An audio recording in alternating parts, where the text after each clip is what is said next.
अजय व बाळू यांच्या वयाचे गुणोत्तर 3:5 असून 8 वर्षानंतर त्यांच्या वयाचे गुणोत्तर 5:7 आहे, तर अजयचे आजचे वय काढा असा प्रश्न विचारलेला आहे।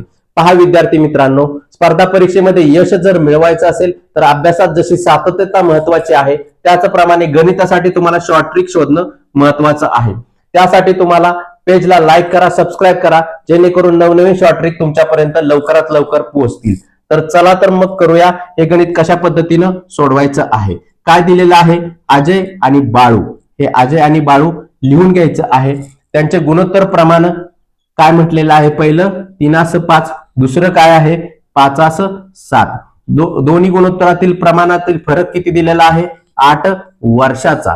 कितीचा आहे, 8 वर्षाचा दिलेला आहे। आता या दोन्ही गुणोत्तरातील फरक काढून घ्यायचा आहे। 7 आणि 5 मधील फरक किती आहे, 2चा आहे। 5 आणि 3 मधील कितीचा फरक आहे, 2चा आहे। जेव्हा गुणोत्तरातील फरक समान असतो त्यावेळी काय करायचं आहे, डायरेक्ट गुणाकार करायचा आहे। गुणाकार कशाशी करायचा आहे, पहिलं जे गुणोत्तर दिलेलं आहे, ज्याचं गुणोत्तर आता अजयचं विचारलेलं आहे म्हणून पहिलं गुणोत्तर काय आहे, अजयचं पहिलं गुणोत्तर 3 आहे आणि फरक कितीचा आहे, 8 वर्षाचा आहे।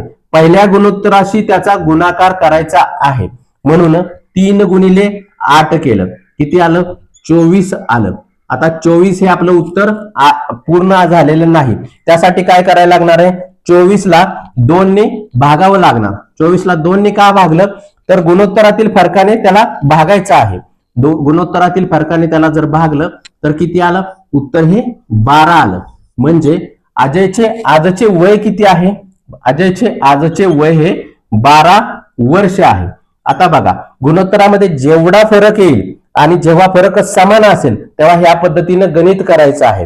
3चा आला, 4चा आला, 5चा आला, फरक जर समान असेल तर तेवढ्या संख्येने भागायचं आहे आणि आलेले उत्तर हे आजचे वय असणार आहे। तर अजयचे आजचे वय किती आहे, 12 वर्ष।